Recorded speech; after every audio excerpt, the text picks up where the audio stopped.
Hey everybody, welcome to West Coast Live. My name is Andrew Slack and welcoming back Forrest Hansen from his European shenanigans. The European vacation, Yeah. the France adventure. What was the movie from the early 90s, mid 80s? Something in there. Was it Chevy Chase and his family goes to Europe? I can't remember and it's killing me. I have no idea. Ah, I am the wrong man for this question is really all I got for you, buddy. oh, man. I am so the wrong man for this question. Dang it. Well, anyway, the point is Forrest went to a place and then came back from it. And if you hadn't kept up on his Instagram, he gets to tell you about it now. It's pretty great. So let's kill the music and get on it. Hi, Katrina. Welcome. Oh, actually, It is kind of true that. Oh, go ahead. Yeah, pre-show announcements and everything. While the numbers are Sure small. You may notice we have a new sponsor down below my name. It's the Mad Reckless. It's the company that I worked so hard to get into. Our show is opening up July 26th at the Star Theater right here in Portland, Oregon. You can buy tickets right now, as far as I know. They will sell out.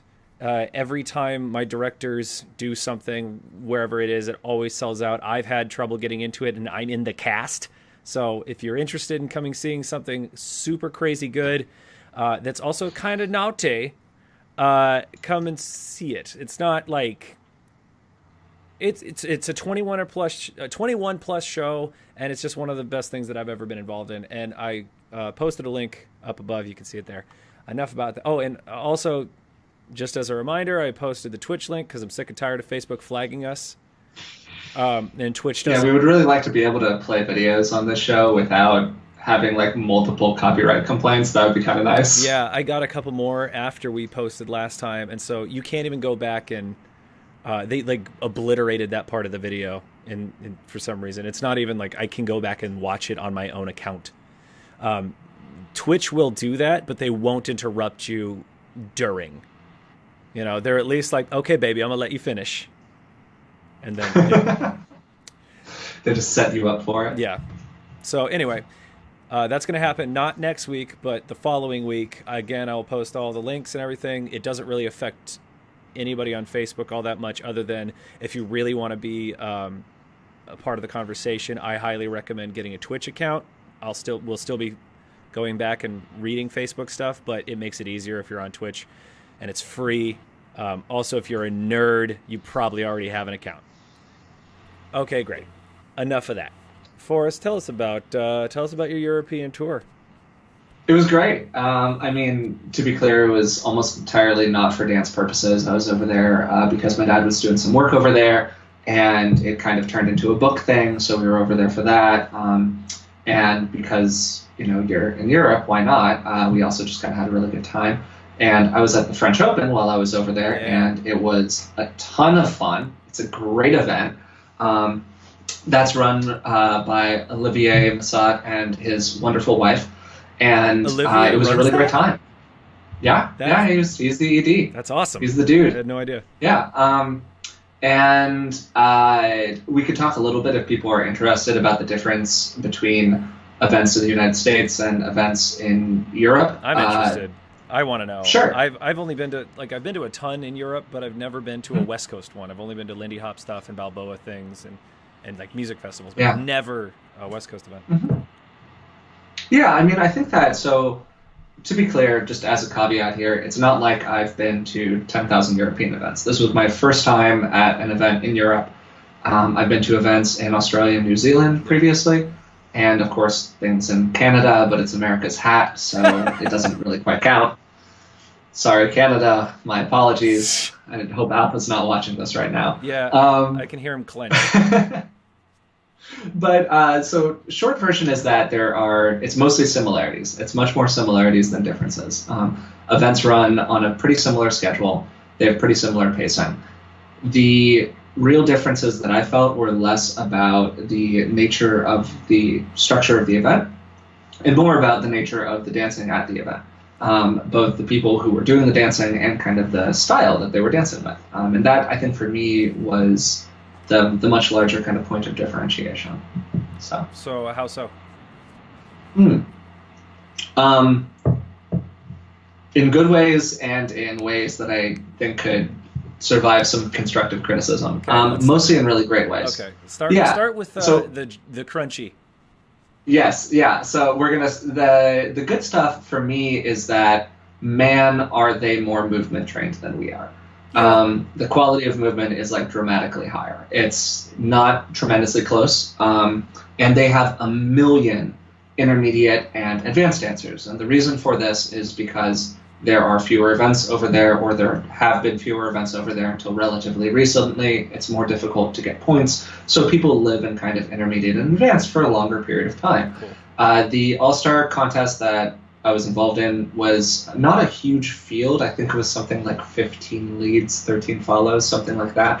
But it was an extremely competitive field, and it was a pretty tight cut into finals. I think they ended up taking back like 7 each side. So it remained a very competitive event, and honestly, for me, I felt like it was one of the tougher finals that I've made personally, so I was very happy with that. So the quality of, anyways, returning to the point, quality of movement super high. Ability to express themselves through the movement of their own body, super, super high. Musicality, super, super high. Partnering and respect for the slot, not so high. And here's where this is offered, and we wandered to kind of like the constructive criticism part of it. And I'd like to point out that as you're talking about European dancers and the French Open, Tori just dropped in. Oh, did Tori just log in? Hey, Tori. Okay, quick note, Tori is the nicest person, and everybody already knows this, but she helped me find a place to stay in Lyon while I was there. She was super sweet in general. Nicest human. And I'm sure that she has her own opinions on this exact topic. But yeah, so for me, I was talking to a couple people who were sort of more instruction-oriented while I was over there, and they were nice enough to ask me, well, what does it feel like different dancing here versus dancing in the States? There's a request to check your mics, How so? Andrew, just so you know. I have no idea. I can hear you perfectly, but Andrew was just mentioning it. So for me, the difference... Hey, well, hi, John. Sorry, America's Hat. Again. That's his nickname. John Kirkconnell, officially America's Hat. I'm a little quiet. Oh, okay. Well, how's this? You were a little quiet. I had to turn you up a little bit. Does this do a little bit better? Is this good right Okay, we're good? Yeah, we're good. That's my favorite. I like it. This is now an ASMR show. Wandering back to the point that we keep wandering away from. The partnering, less great. And particularly like slotted movement, less great. People were running into each other all the time. It was already a crowded social floor, but there were just a lot more movements that I would describe as more like circular instead of slotted. That's fine. I think that's perfectly nice. You're kind of dropping out for me again, Slack, just so you know. Really? Yes, for me. I don't know about for other people. But anyways, you were great for a second. I don't know. We'll find out. We'll see how it goes. I got a whiteboard. I'm going to start writing shit down. It'll be fine. Now you're great. Anyways. Okay. So motions in general are more circular. They're more rotational. They're less back and forward on the actual slot itself. And I think that comes from two places. The first place that it comes from is that there is a lot of infiltration of kind of more of a Zouk style of movement into the dancing over there, which is great, but, it's more of a circular dance. And the second thing is that most of the people who come into West Coast Swing in the United States come from a different partner dance, if they come from a different dance at all. Right. In Europe, I think that most of them come predominantly from more like a...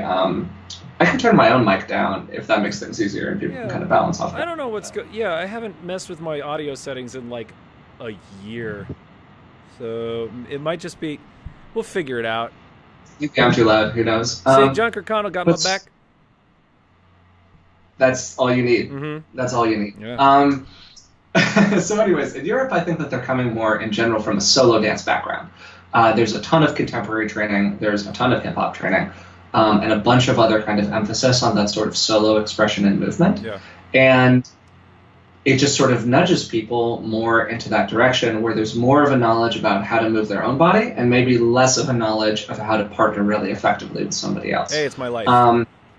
Yeah, so like it's, I'm not saying this as one is better or worse than the other. Yeah.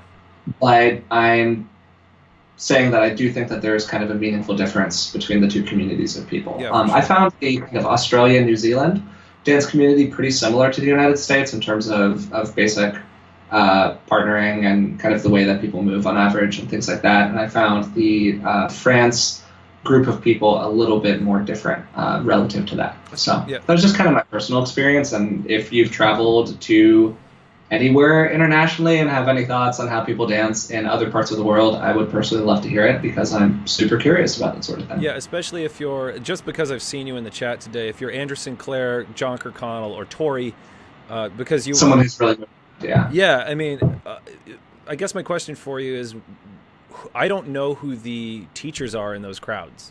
Like, let's just focus on France. Like, I didn't even know Olivier was running the French Open. So, whoa, something just dropped out. Forrest? Yeah, I'm here. I muted my microphone for a second. Oh, okay. I thought we were, yeah, okay. The audio is terrible today. I hope everybody's enjoying it. Yeah, we're having audio issues, but we'll rectify it. It happens. Welcome to the modern age of crap. So, who are the main teachers in France? I don't even know. Or like the movers and shakers. Yeah, I mean, I'd say that the John has never been anywhere else in the world to dance. That's good joke, John. Nice one. Good pun, buddy. The What I would say in general is that the people who have a lot of teaching input over there that people really, really watch, there are many, many people, but the core group is probably Maxence, Maxime, Virginie, Emmeline. That's probably the core group of French dancers. Okay. And then Tori, of course, is over there at this point. And, people definitely, I'm not sure how involved she is on like a day-to-day basis in that community of people. I would imagine pretty involved. She would obviously know that much better than I would. But those are kind of the people that I think most people watch, particularly the leads really, really watch Maxence. Yeah. Like a lot of the dancers over there dance kind of like little baby Maxences, which is in general awesome because Maxence is an awesome dancer. Yeah. So those are the people that I think are the real stylistic influences. And then just kind of as an aside, Jordan and Tot are stylistic influences basically everywhere internationally because they were one of the first couples to really go over and be more present in the international scene. Yeah. And that's why they're held in just such high regard. I went to Arnaud Perga's studio in Lyon, and it was awesome. It's a super cool place to dance if you're ever in that part of the world. And in the kind of dancey area of the studio, they have sort of this bar-ish area in the front and a dancey area in the back, and it's great. They have all of these prominent couples from different styles of dance. Apparently I'm too loud. They have all these prominent couples from a bunch of different styles of dance in kind of laid out in pictures up at the top of the studio. Yeah. And one of those couples is Jordan and Todd. And they're up there with like top contemporary couples and ballroom couples and things like that. The studio has a lot of cross-training. And so that just kind of gives you a sense of the influence of that group of people in that part of the world. Yeah, that makes sense. And I mean, no matter where you go, everybody's going to try to emulate, and there's no way to 100% know exactly how to do what they're doing connection-wise unless you're dancing with them, being instructed with them on a regular basis. I mean, the same happened in Lindy all the time, obviously. It happens in everything, partner-wise, unless it's something that you have access to that all the time. My weird thing is like... well, I guess it's not weird, but did you get to experience anything of like the people who travel all the time? Are they influencers in their crowd at all? Like I know that there's like Virginie and Max. Oh yeah, for sure. But like maybe the lesser known people. Yes, yeah, very, very much. So they're. I think that we get kind of a sense in terms of people who come over to the United States from Europe, and we dance with those people, so we go, oh man, everyone in Europe just must be amazing because these people are so good. But the reality is that if you care enough about West Coast Swing to travel to a foreign country to dance West Coast Swing, you're probably pretty into the dance. Yeah. And you're probably towards like the high end of the curve in terms of average skill level and distribution. So there are a lot of people. Arnaud's a good example. Beverly's a really, really good example. Beverly Brunery. Oh, yeah. Estelle. I forget about Thibault. Estelle all the time, and I don't know why. Estelle's great. Yeah, she's a amazing. dope dancer. Yeah, and Tebow's a good example of somebody who's kind of become prominent over here a little bit more recently, but for my money, he's one of the absolute best, if not the best, all-star leads right now. Cool. I think his dancing is awesome. And yeah, that group of people is definitely a group that people over there look to as kind of dictating where the dance goes in France and in Europe generally, because many of those French couples are now the people who are the traveling pros in Belgium Right. or in the Ukraine or in wherever, as the dance kind of continues to spread. This is how ignorant, or I guess like closed-minded, I've become. Maybe those aren't the right terms. How much of a shut-in I've become, because you say like they're like the top touring pros through Belgium or wherever, and I'm like, that's like amazing, that's magic, and I forget that they're like neighbors the way that we have states. That's how. Yeah. I haven't left my basement since 1989. Yeah, the European Union is a thing now, buddy. Oh, right. They don't even need to like show their passport at the border or anything. It's all just one thing. God, what is that like? It's great. All right, underrated. Not having to take your shoes off in an airport. Yes. That's all I'm saying. Underrated. I remember It's a good thing. the last time I traveled internationally and I didn't have to do that. It was going to this. Oh, it wasn't the last time. It was a little while ago. I was going up to like somewhere in Quebec, and the guy just looked at me like I was a moron when I was like, "Do I take off my shoes?" He's like, "Why would you take?" Yeah, why would you? I Why don't. would you ever want He to do actually that? said, "He goes, I don't want you to do that. No, go." I was like, "Oh, okay. I'm sorry. I'm from a weird country. I don't know what to tell you." Well, Katie really wants to be known. Hi, Katie. It's good to see you. Chris writes, when I think of different areas, Australia and New Zealand have more attached to the slot but not constant movement. Excuse me. Europe has the flow but not the slot. America has both. Well, I don't agree 100% with the last part of that, but that's an interesting insight for the rest of it, because depending on where you are, like we actually talked about regional differences, I think it was the last one before you went to Europe. And I started looking into it more after some things you said, and no, we are not like America does this. It really is a regional variance, and specifically like if you're centering around certain pros, like we're saying, you're going to be different. If you're guys like PJ Turner, who really works the slot and has a nice lot of flow and has a good variation in what he does, yeah. But if you're not, if your pro is or like whoever you're learning from is very static, you're going to be like that. It's just there's no constant. Great French accent. Yeah. Thank you, John. He did his best. It was good. I draw from Jacques Cousteau, or specifically the version from SpongeBob SquarePants from many years ago. It's my favorite version. Thank you. So, talk more. Do you have more to say about the Europe?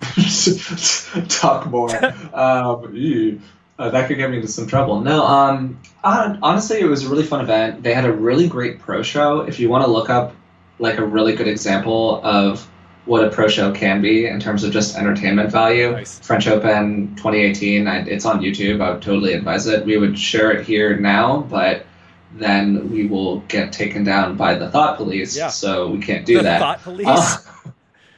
Maybe in the future. The copyright police, at the very least. But it was a super fun event. I had a great time, and I was really grateful to have the opportunity to be out there.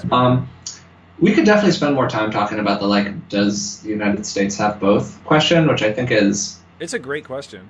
a really interesting question. I don't know if we necessarily want... Yeah, okay, so John just made a great point, Yeah. predictably, because he travels a lot, and he's been over here and been all around the world doing this sort of stuff. The influence of the music is what drives the dance. And this is actually a good segue, because we sort of were interested in talking about this a little bit. Right.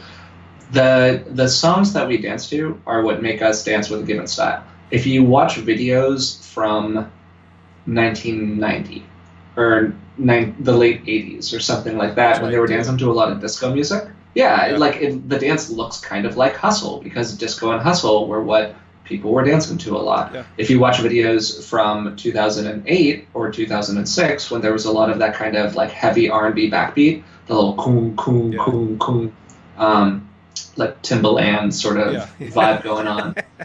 Yeah. That's more what the dance looks like. It has that heavier downbeat. It has maybe less of a slotted action. But there's more of kind of a hip hop influence within the individual movement. And now we're kind of going to this very like contemporary Zouk influence. And in my opinion, we're kind of starting to exit that and sort of rebound in a different direction, but it'll ultimately be dictated by what the music tells us to do. Yeah. And if we keep on playing samba, people are going to dance like it's samba. I was going to say, I mean, that's hip hop right now, is like samba and African influenced grooves and like Caribbean grooves specifically. They're the biggest deal. Like dance hall, like it has blown up.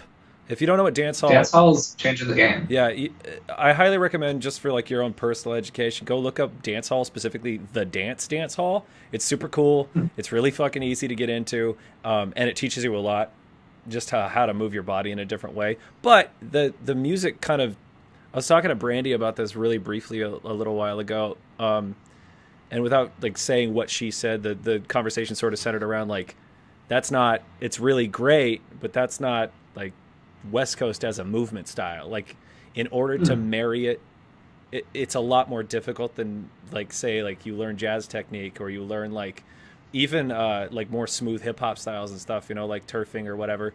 It's a lot harder to put a samba like doom tsukum into everything that you're doing. It just changes everything, and it's an inherently more open dance than what we're doing. I'm cool with it. Your judges might not be.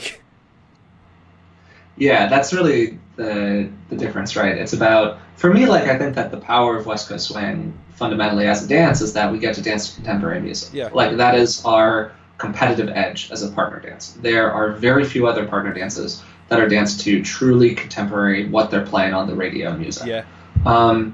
And so if our goal is to continue to grow the dances we've talked about kind of ad nauseum on a number of other episodes, then we need to maintain that. We have to keep on dancing to contemporary music. Yeah.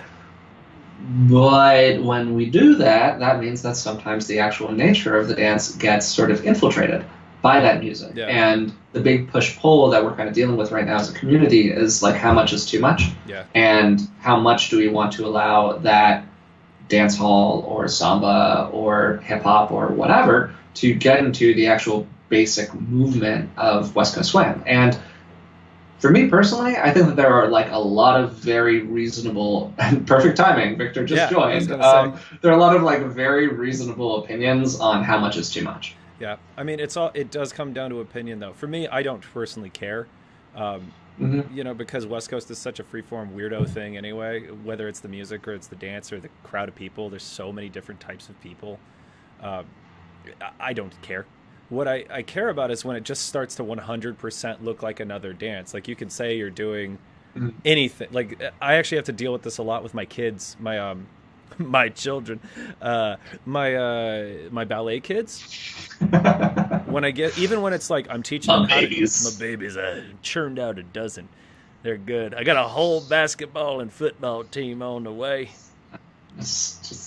Well, who's that guy, LeVar Ball? Who?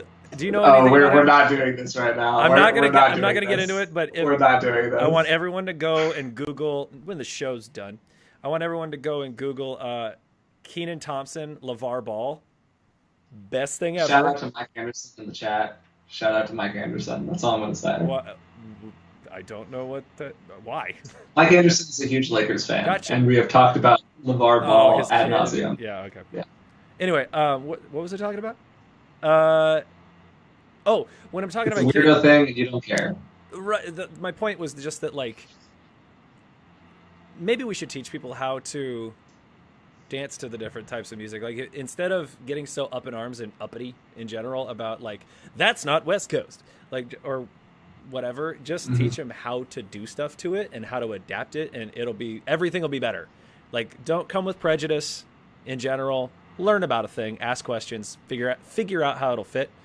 And the example I was going to give was just my ballet kids. I teach them how to do hip hop and jazz and contemporary. And contemporary and ballet, or contemporary and jazz and ballet, have a lot of similarities, but it's still like you do need to sit down a person and be like, no, your foot turns out this way. You open from the hip in this way. This is an LA line versus, a Russian line, etc.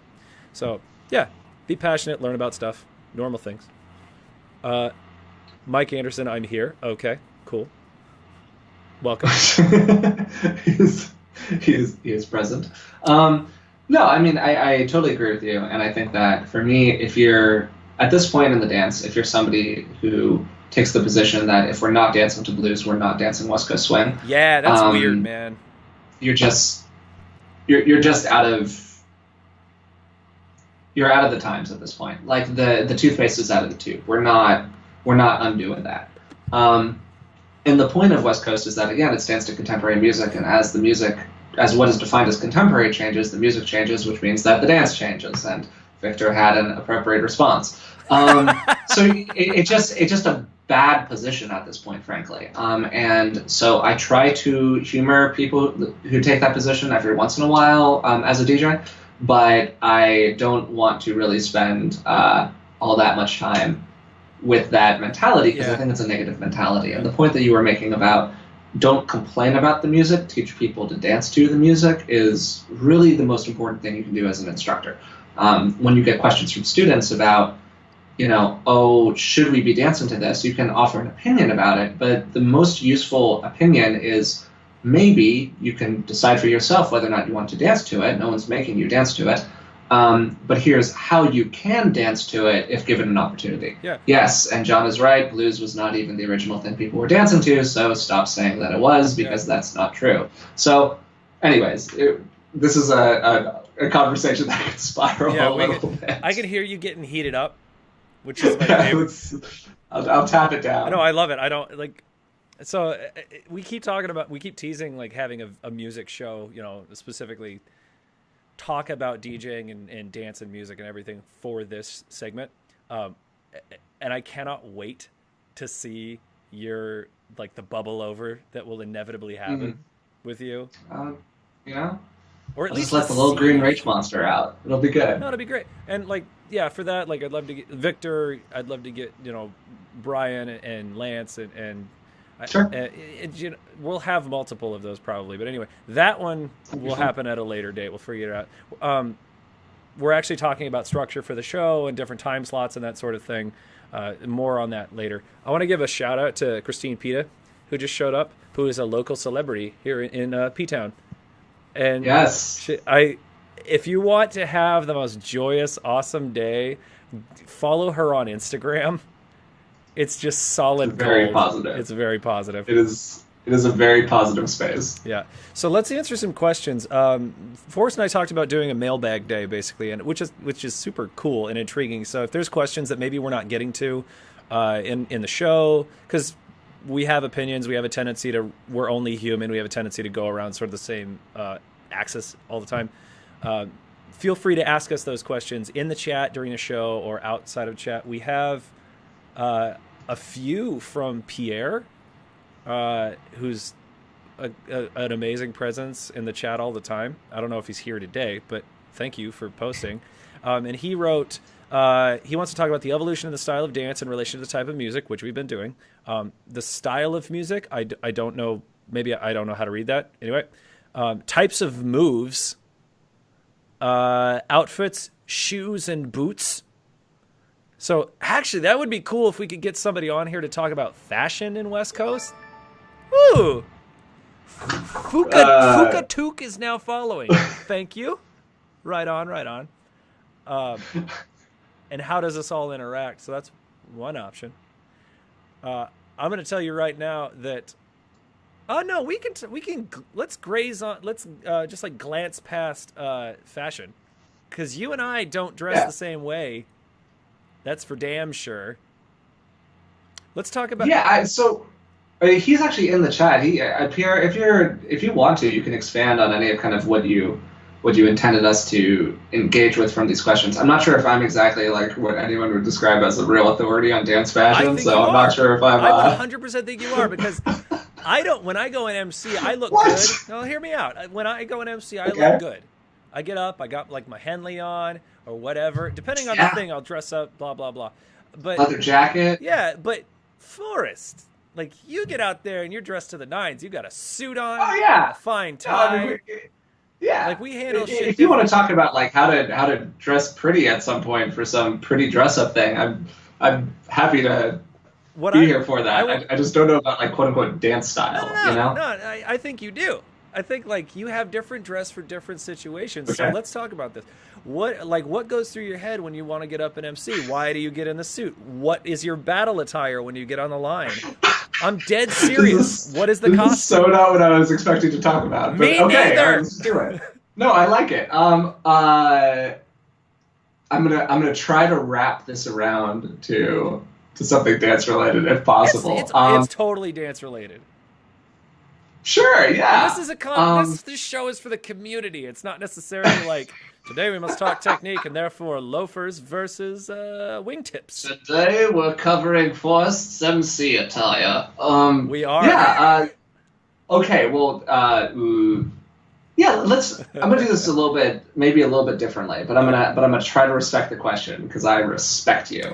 Um, the when I'm doing okay, so I think that what you wear does actually influence how you think. Yeah.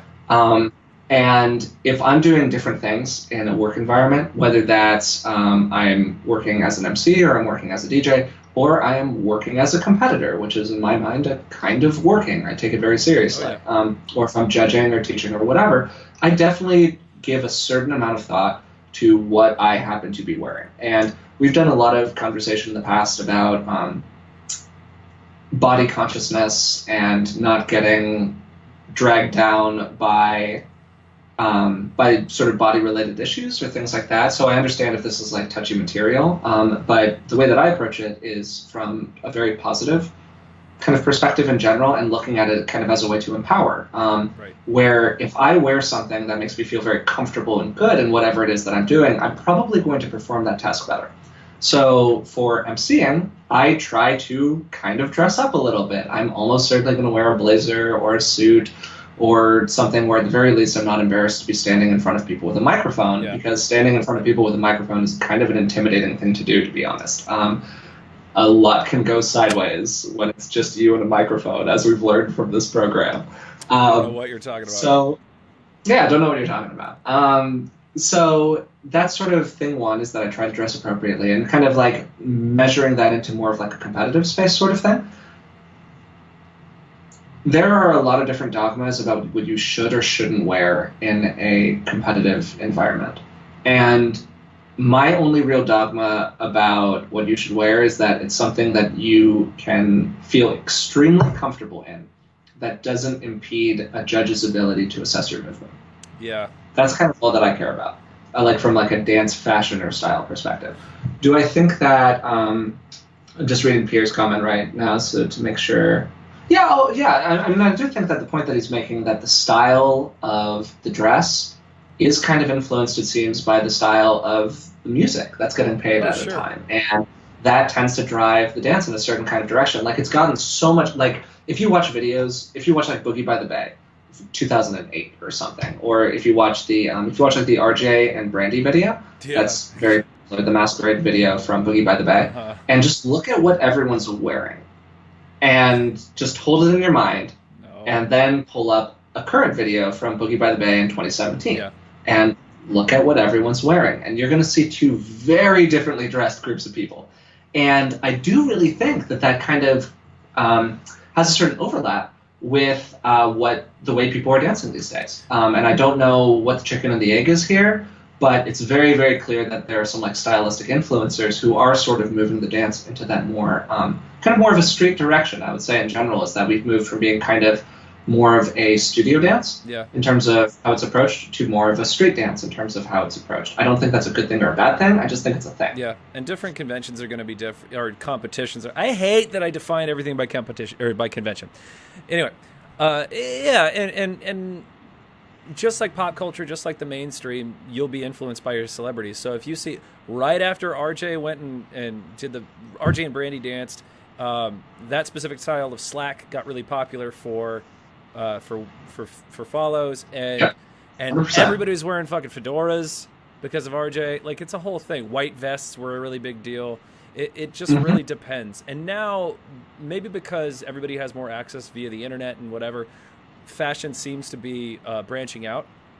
But Mhm. it's still like you. I think that there's more diversity. Yeah, for sure. But it's still like I'm gonna go in. I'm probably gonna wear my dress shirt. I'm not me. I'm talking hypothetically. I hate wearing dress shirts in general, especially when I compete. I feel like somebody's choking the life out of me. Um, but probably gonna be a dress shirt. Probably gonna be some kind of blue or like a purple, bright something for somebody to see. But it's Oh, still this is self-conscious really enough. we've set off some comments here. I like this. Now we're I know cooking with we're gas. gonna get there. They're talking about jeans. I don't want to talk about jeans. Yeah, yeah, this is great, and we're gonna get to that in a second. Yeah. Um, So finish your thought. for just talking about me, because most people Mhm. probably wear slacks. You wear slacks. You look fabulous. Um, but I will sneak in black pants, just like a sort of jean thing, because I move better in it, which is what people are talking about right now. But Totally. I need to be able to move. I need to be able to move like I do when I'm dancing other things, or by myself, or at a social event. So I just dress like I would dress normally and want to look good and powerful, like you're saying. I want to be as Yeah, comfortable as I can when I'm in front of people, so I can dance how I want to dance. Going back, whoa, it exploded. I like it. Yeah. It's So great. This is awesome. we kind of covered Pierre's thing with the correlation between shoes. I mean, I think that's all. It just has to do with our celebrities and talking about, yeah, or somebody who's just more outspoken. Jody says, I've heard from some people to never wear jeans. Yeah, some people don't want you to, so don't. If they are judging you, don't wear them. You know? Yeah, I mean, okay, so here's why jeans are. We're going to do a back and forth here. Okay. And we're going to start by here's why jeans are not great. Yeah. For one, generally jeans look extremely casual. They don't look like a little bit casual. They look really, really, really casual. Yeah. So Jody, yeah, like so certain people are going to care about that more than other people. Yeah. For the sake of safety, as Katrina is kind of mentioning, honestly, even all-star competitors, I think, wear like jeans too often. But Yeah. that's just my opinion. That's just for me. If you're dancing in a novice to advanced division, I would strongly recommend that you wear either slacks or a dance pant or something that looks nice. And we're going to get to that third category in a second. Jeans aren't great for a couple of reasons. For one, they sit on your waist actually wrong. Yeah. They highlight your leg line incorrectly. They shorten because most jeans, if my waist is here, most jeans actually sit below the waist. So what happens is they actually shorten your leg line. And then what happens is that there's this bunch of fabric that sits above your shoe, and then horrible things happen to what your feet look like. So jeans are actively detrimental most of the time in terms of what your body looks like while you're dancing. So Yeah. there are very, very practical reasons. They're also generally not very easy to move around in. Yeah. They're made of a stiffer fabric, which doesn't bend and move with your body as well as a slack does or a dance pant does. So long story short, there are a lot of really good reasons to not wear jeans that have nothing to do with, oh, people are really opposed to jeans. Yeah. Yeah. He asks, how do I know whether or not I'm assuming that's whether or not I should or can wear jeans at a competition. Anytime, Andrew Sinclair kind of answered it. He's like, it should be dealt with in your competitors' meetings, or like it should be in your event guide. Just ask. Yeah. If it's not Go provided, to a judge, always say, ask. hey, what do you care about? Yeah. And also, I'd like to point out that, Forrest, you were complaining about fashion, and you just went off on jeans. I know. I'm. It is what it is, man. I don't know what to tell you. I like it. Yeah, I mean, so like, look, if for me, it's really, really simple. It's that I, as a judge, am okay with you wearing almost anything. Almost anything. Like within reason, if it's vaguely respectful, I'm okay with you wearing it. Yeah. What I am also okay with is judging you down if it negatively affects your movement. Yeah. So you need to hold both of those things in your mind when you are considering what you want to wear. Yeah. I don't care from a stylistic perspective what you wear. I'm not going to judge you down if I think you don't look good. Like, that would be ridiculous. Yeah. There may be judges who do that, but I hope that they are not currently employed. But what I am going to judge you on is what your movement represents to me as on the dance floor. Yeah. So let's talk about shoes for a second. Yeah. Shoes actually matter in terms of that. I actually give a damn about that. Yeah. So long story short, I think that I'm back. Great. My camera just autofocused in a really weird way. You look good. Great. Yeah, so Victor's making a point here that I want to respond to real quick, which is that there's not always fashion stuff in the rules, and there's not always competitors meeting. All great points. If you don't know what to do, wear nice clothing. Yeah. Period. Just leave it there. if you really, really, really desperately want to wear a not formal pant, try to wear something that is in between a formal pant and jeans. Go to H&M. A chino, a whatever. Like you can wear a casual pant that doesn't look like jeans. Yeah. I have a pair of black pants that I wear all the time that are actually secretly kind of sort of jeans, but they don't look that way and they don't move that way, so I'm okay with wearing. Okay, shoes. So with shoes, I don't care what you wear as long as you can completely move correctly in them, and there are shoes that make that easier and shoes that make that harder. Yeah, and even not even harder. There's a lot of stuff like, let's be real, you're gonna wear white shoes, which is super popular right now, or like bright ass sneakers. I want to see your feet. It's gonna draw attention. So you would better have the greatest footwork, the best lines, all that stuff, and most people don't. Like, we're not that technique focused for those kind of techniques yet. You know, people don't focus as hard on, does my line look good? Personally, does it look good with my partner? You know, you will call attention to yourself. I'm just seeing some great comments. I'm just loving the comments right now. Wow, I look away for 1 second. Streetcar says, but going off on Forrest's point about being comfortable in what you wear, I'd rather be more comfortable to present my best dance. There's a happy medium, dude. It's like anything. You're not going to go and get in a job interview in your ripped up jeans or whatever. Screw the word jeans. It's just understand, like, go try on different clothing, then talk to somebody. Does this look good? Then strike a pose that you typically strike. This is what I do every time I buy clothing that I'm going to dance or be a human being in. Does it look good when I do this? Because I want to feel confident. I just want to give a caveat on this whole conversation. Totally. There are some things in this dance that, frankly, I think that we just spend way too much time talking about. Oh, yeah. One of them, ironically, is what you should wear to dance in. Yeah. And we're engaging the problem right now by talking about it. But people ask the question, so here we are. Yeah. And here's what I mean, is that I think that people radically overestimate how much certain things actually influence performance. I just read Mike's comment. Oh yeah, Mike's comment's great. It's a primo top tier comment. I'm sorry for. But okay, so yeah, no worries. Finishing the thought real quick. What you wear does not influence how you do in competitions that much. Yeah. It's like in the spread of your competition results. If this is the whole thing, what you wear is like there. Like it matters, but there are so many other things to worry about before you start stressing about what you're wearing.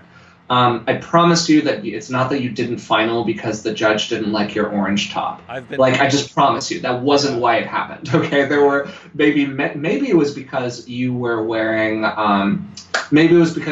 street shoes of some kind. Maybe you were wearing Toms, and Toms have a completely flat foot, and because of this completely flat foot, your weight wasn't properly placed forward on your feet, which impeded your ability to roll through your foot properly. Yeah. And a judge saw that you were dancing flat-footed throughout the entire dance and therefore did not final you. I will say this, because Toms go back and forth for me, and mainly because of this. When I judge, or when I'm just a spectator, or when I'm being salty, I can immediately tell who has training in their own movement and who doesn't if they're wearing Toms. You cannot hide, man. Yeah, and really reveal. Yeah. It's basically, you're basically barefoot. It's a slipper. It's a slipper. Yeah, so if I'll give you a little piece. Find a happy medium, get a nice dress shoe. Done. There's your happy medium. Like, you don't need ballroom shoes, I don't think. I find them very specific. And Toms are very revealing. Get a black dress shoe, or get a standard black ballroom, like, what are they called? For follows. I cannot remember the name of it. There's a very specific ballroom shoe. Everybody text Delancey von Langendorfer right now. It's what she wears. I love it. To give just like one thought on shoes, again, for me, it's not about the fashion statement of it. It's about how it influences your movement. Yeah, exactly. And it's about like the cascading consequences that come from the choice that the choice you make about the one thing that has contact with the floor. Yeah. While you're dancing. And you derive all of your momentum either from some kind of internal process or from pushing off the floor, or from, hopefully not very often, your partner. So you need to make sure that contact point is like solid and good. Yes, Joel, like a sandal. Sure. Text Delancey. I don't know. Or Brandy. Tori's here. Talk to her. I'm not going to speak on something I don't know nothing about. But Jody, I'm going to address your thing again. That's fine. Jeans have many issues that can affect the dance look, so maybe the key is to dance and record yourself in an outfit to see if it flatters you or draws attention to your movement flaws. Great. Awesome. I mean, you don't have to, but if you want to, you can. Again, like, I think that your influence of what you wear affecting your results is like here, and your dancing is like here. Yeah, if you're recording yourself, you should be recording and looking for your dancing, you know. Yeah. And if it happens, so that's the most important thing, right? Is like, what does your dancing look like? And okay, so I'm going to give an example here because this is maybe a little bit counter to what we've been saying, and I just want to kind of give the other side of the spectrum here. Sure. I generally compete in slacks and dress shirt. And I've recently been working on my movement a lot, and I've found myself getting trapped in this kind of like pronated position in my upper body. I'll just rotate to the chair, where like my upper body can be a little bit too like this, with my shoulder blades kind of high and tight. And that's something that I've been working from. It comes from ballroom. I've been dealing with it for like 8 years. And I want to get my body position to just a little bit more here, a little bit more relaxed, a little bit more rounded, a little bit more into my partner. Yeah. And I danced a prelim in, I think it was actually just this sweater. And I was like, wow, I feel so much more able to like really relax my body into my partner. And it's like, well, dress shirts hold your body in a certain kind of way. So there was a way in which the dress shirts, particularly the ones that I was wearing, which, you know, are tailored, and I'm a slender guy, were really kind of preventing, or not preventing, but they were making it incrementally more difficult for me to get into the body position that I really wanted to get into based on what I'm working on right now. Yep. 6 months from now, it might be perfectly fine for me to wear a dress shirt because the position will be more integrated into my body. But right now, it was kind of just nudging me a little bit in the not quite right direction. So what happened? I ended up wearing a sweater in finals, and I think it looked reasonably classy because I wanted it to look reasonably classy, but I shied away from wearing a dress shirt because I thought it was negatively influencing my movement. Yeah. So that's kind of the other side of the coin. Yeah. Let's move on from pants and shirts now, please. Yeah, like, this is way too much pants and shirts. We have spent 25 minutes. Not that this isn't valuable. I don't want to discount those who've asked questions or weighed in or anything. But this, in my opinion, is kind of the problem that we're having as just talking the competitive side, man. It's so true. You're thinking too much. Like, we fell into our own problem. Yeah. We fell into the hole that we're trying to push everyone else away. It is important, obviously, because, you know, we've talked about it, you talked about it. It's important, but it shouldn't. This is like fashion in general. There's the difference between style and fashion. Fashion is what everyone else perceives as popular. It's what's big in the world and blah, blah, blah. And it's important to a certain degree, but style is just like, this makes me feel good. You know, everyone's style is different, just a little bit. So marry the two. If you are competing, if you are playing the game, you have to play a little bit by the rules, but you find those tiny rebellions. For me, it's wearing mismatched socks. Like, I don't know what it is. It makes me feel really powerful. And then I'll wear the rest of whatever else is going on. Or it's like Forrest is saying, wear a pant that isn't slack if you just can't handle them. But it's black and it looks nice and it lets you move and lets you dance well. Sure. Like that. Sure. Who said junk? Bill Robinson. Expand upon what you mean by junk. Do we want to? Is it like junk? I don't know if we want somebody to expand on that comment. Will you expand your junk for the show? Yeah. Hey, Chantal is talking about harem pants. Yeah, so Chantal rocks the harem pants. Yeah. Different people have different ways of expressing their movement where they are bending the rules without breaking the rules. Yep. So here's a question that moves us along. So talking about music again, what do you guys think about the variety of music being played in the U.S. Versus that played in Europe? Great question. What's that? I was just there. Great question. I was just there. Yeah. So can I make a comment on it? Comment on it. It's 90% the same. Yep. So here's what I mean. I was the DJ at the French Open. And I was really, really nervous going over, where I was like, they're not going to know any of my songs. They're going to be playing all of this stuff only in French.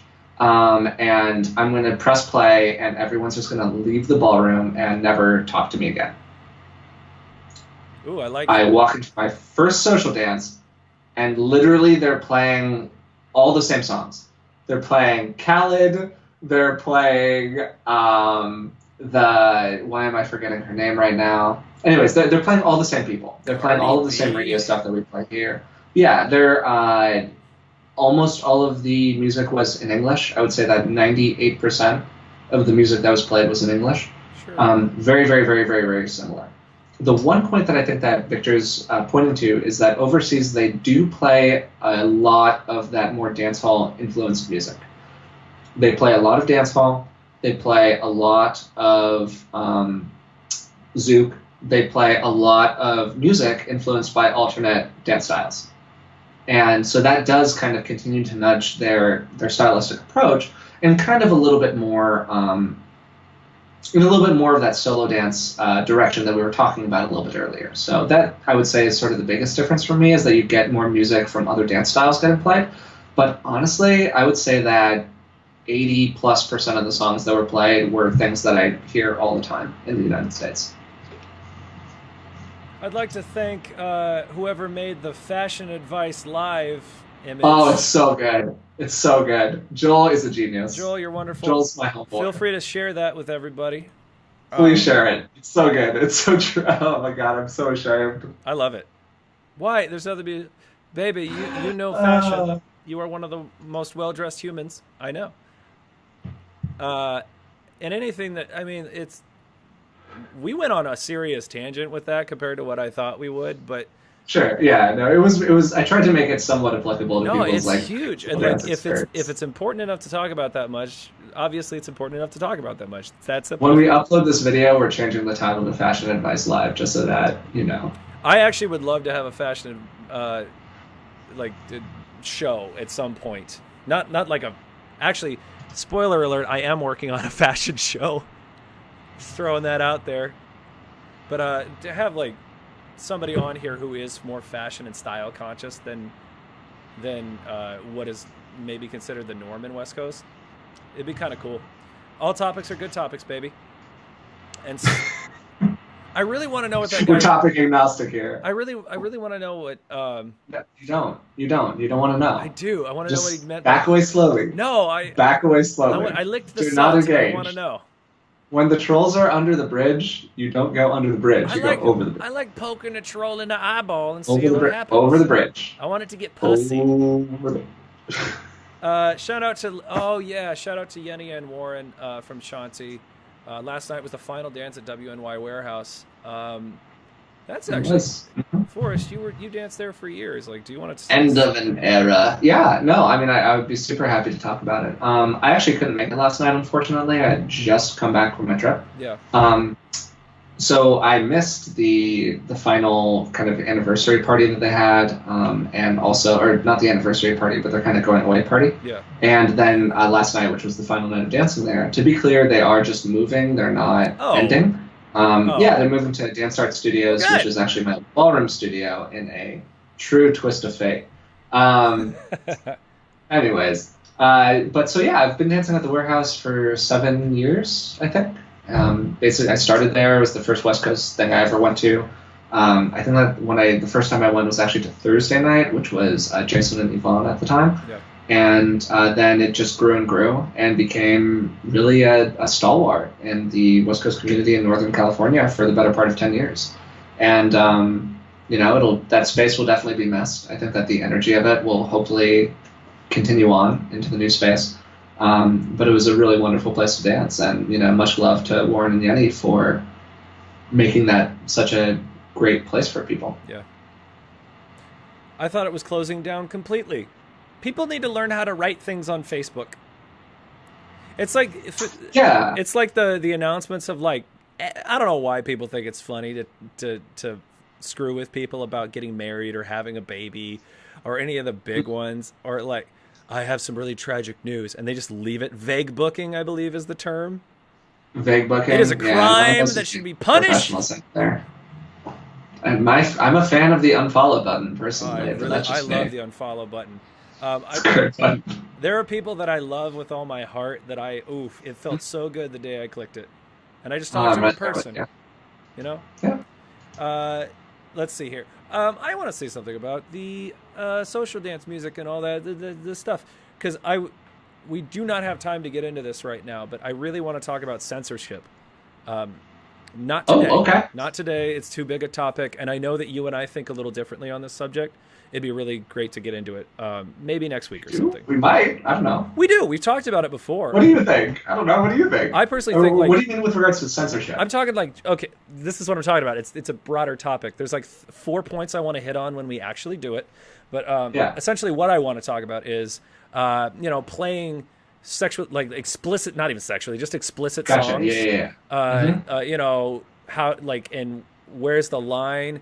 And, is it weirder to censor the song when you still know the thing is there? Like, okay, so this is what I think about this all the time, but what really gets me wanting to talk about this is recently, and this is the gist of the story, go look it up, those of you in the chat. But Kendrick Lamar, for example, who is amazing, he does what every artist does. He brings a fan on stage and they sing a song together and they go ham, and it's really cool. He brought this woman on, and she's white, and a lot of his songs have the N-word. I see where this is going. There it is. So, and for me personally, I'm like, well, you should have known. Like, and the gist of the story is like he shut it down, and he made a big deal about it, and blah blah. And we're not going to talk about Kendrick and what you guys think about that, but it made me think about, like, when is it cool to like play the full versions of things, and like is it as a DJ or as a person and in our community, like, responsibility that's connected to it, because there's not, like, you and I will talk about, like, just a small example, like the You Got Served thing, and you're like, I'm not playing that song because it says the N-word, or it says, I'm a do this in your mom, and then this other thing, it's very explicit. I'm not going to play that because that's just not the crowd. But then, like, an hour later, we're listening to Smack That, and it's the uncensored version, and that's a very specific telling of what Eminem would like to do to this young lady. I feel like this episode should just be you describing, like, rap and R&B songs in, like, extreme but very family-friendly detail. We used to do that. Did I ever tell you about that? I had a bunch of... I don't know. There was a show that I would do occasionally. It happens kind of everywhere. We would go back and forth between reading, like, fan fiction dramatically and doing, like, dramatic, very PC readings of the dirtiest songs you can find. And it's just a good time. And specifically, my specialty was Old English. Reading it as proper Shakespearean as you possibly can. Oh, I believe that. Oh, it was good. It's solid going. That sounds very Andrew Slack to me. We'll do that sometime. We'll have our own convention, and we can do whatever the hell we want. But that's what I'm talking about. That's something that's really important to me, is because I personally, if I'm hearing a song, I know it's like going to talk about, I don't know, rough sex, just for example, great rough sex. And I hear the censored thing, I'm like, who do you think you're protecting? And it makes it so much more awkward. And then on the flip-flop, like, I don't need to talk about which convention it was, but this has happened at dozens, where they have, like, a juniors division, and they play Smack That. Oh, I have so many. All right, when it comes to juniors music, I have so many comments. Like, I spend a ton of effort making my juniors music actually clean. Yeah. I stress out about songs like Treasure. Like Bruno Mars' Treasure, which is like the cleanest song ever, but there's one moment where there's like one sentence that's like vaguely objectifying, and I get nervous about that. Really? Whereas I hear stuff for junior like specifically, people playing...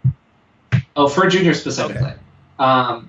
Whereas like I hear people play like Cyclone for juniors division, which is, yes, a clean song. It is a quote-unquote clean song, but it is not clean in terms of its content. And I think that's really kind of what you're pointing to here, I think, is a really open question about, again, it's kind of one of those, like, how much is too much things, how much censorship is too much censorship, because I do think that particularly in an environment where there are a lot of people who are under the age of 18 wandering around, one bourbon, one scotch, one beer for a juniors division, it's like, I don't know about that one. For me, I honestly don't care about that one because I grew up in blues bars and stuff, and I'm a decent human being.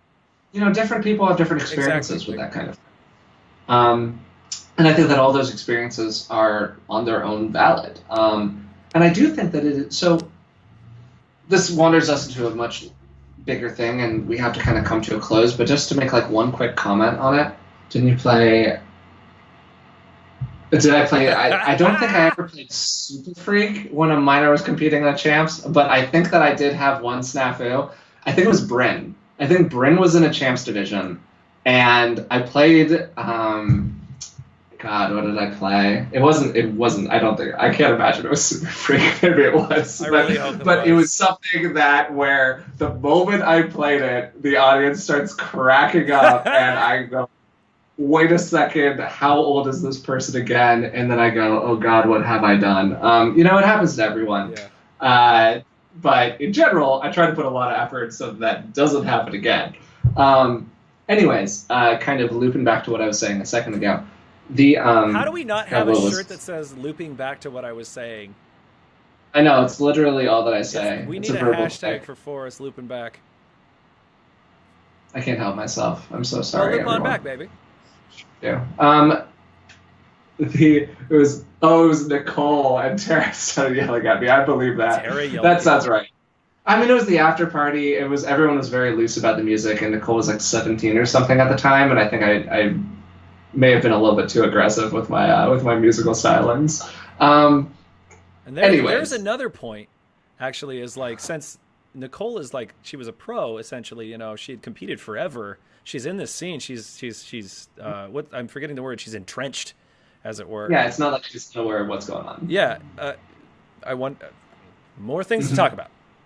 Yeah, more things to talk about for sure. And like, how do you approach that kind of a thing? Yeah. Anyways, what I was going to say before we took that detour into Forrest's shameful past DJ experiences, is that at my daughter's christening, Forrest played Crazy Bitch, and just not a dry eye. It's rough. Sorry, go on. It really is one of those situations where I think it's appropriate for the person who is made most uncomfortable by the music to set what is considered appropriate in the space.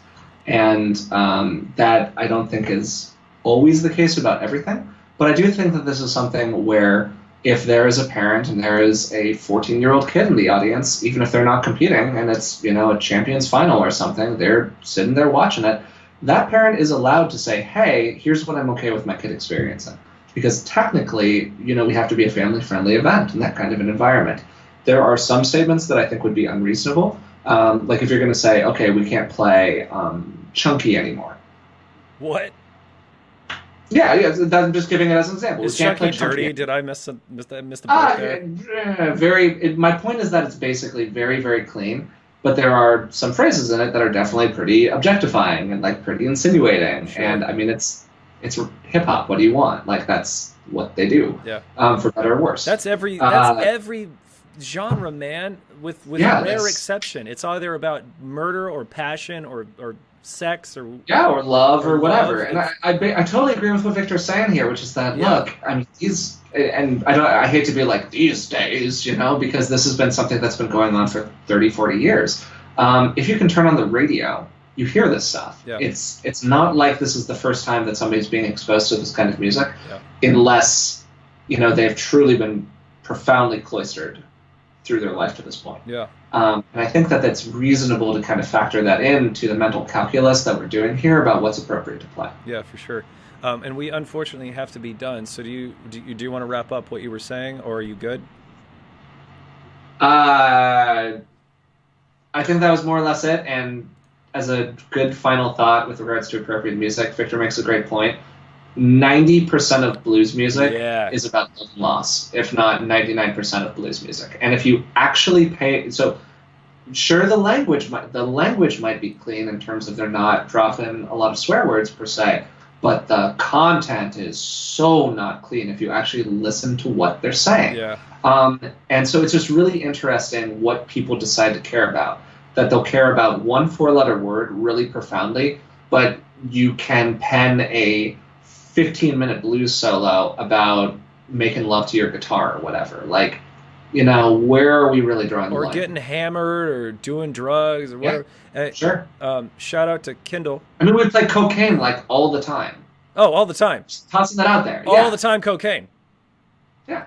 Um, Like Layla. Just actually listen to Layla and get back to me. Stroke in. Yeah, like. But even like. So for some reason, all of this is fine. But if you play one F-bomb, you're dead. You just Very weird. open it up for talking about media in general. This is like what is the I forget the name of the governing board for all movies and TV and stuff.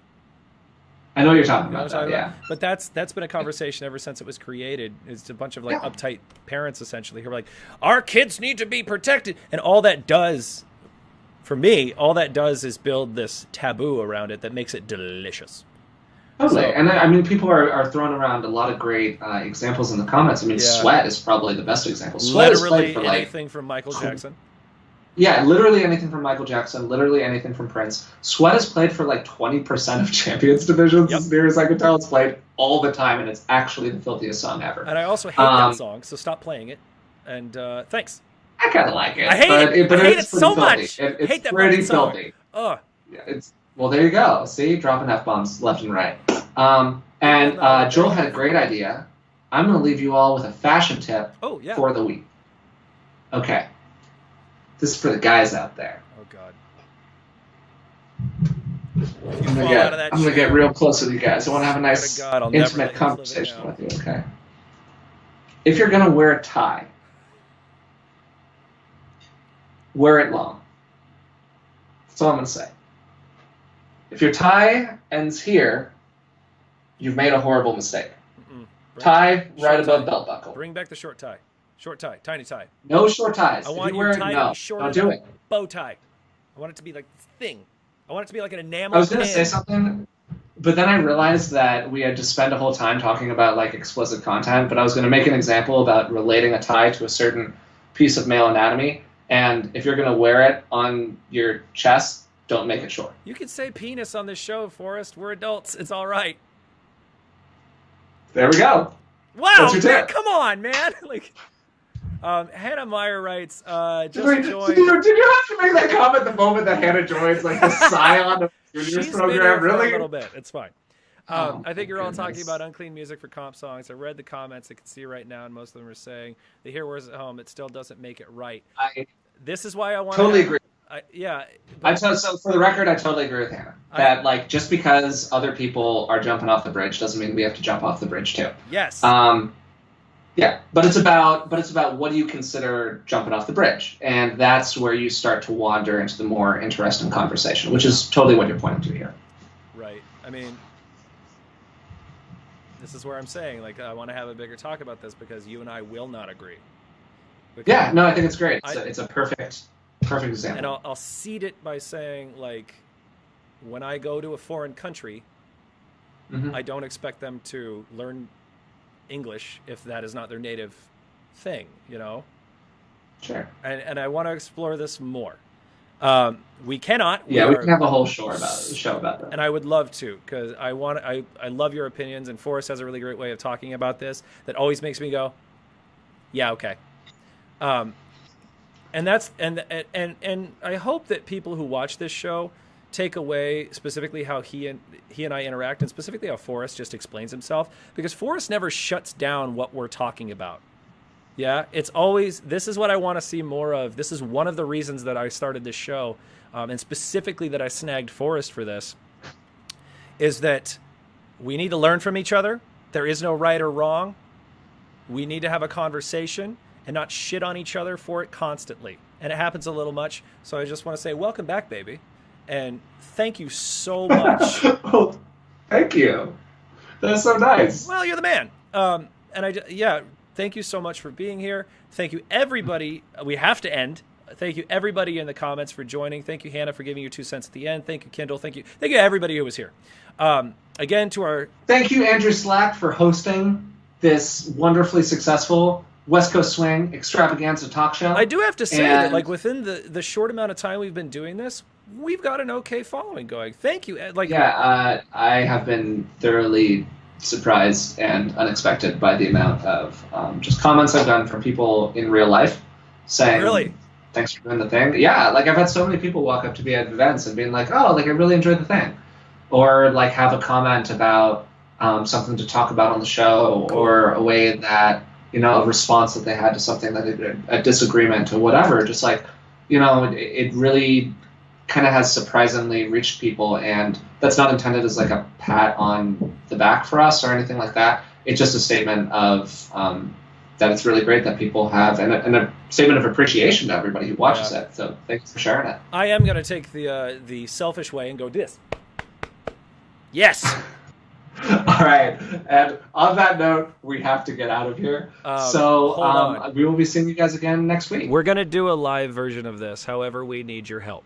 This is something that's really important to me. Go and talk to, if you do like this show, it is really tough for Forrest and I to get to get guests live, obviously, as he lives in California and I don't. So if you are interested, live, yeah. Exactly. We would like to do a special version of the show where we do the talk show live, where we can actually have that'd be great. Yeah, where we can actually have conversation back and forth with the audience and with guests that we wouldn't otherwise be able to get. So please, if this is interesting to you, talk to your event organizers and help us get on the show, or help us get into the thing, into the convention. Cool. That's it. Sorry about that. So again, thank you so much to Mad Reckless for being our sponsor this round. July 26th, the Mad Reckless will be opening here in Star Theater Portland. The link is posted above the chat. I don't have anything else to say other than, on behalf of Forrest and I, have the best day that you've ever had, and we will see you again on West Coast Live. Fashion Tips Live. Fashion. Later, guys.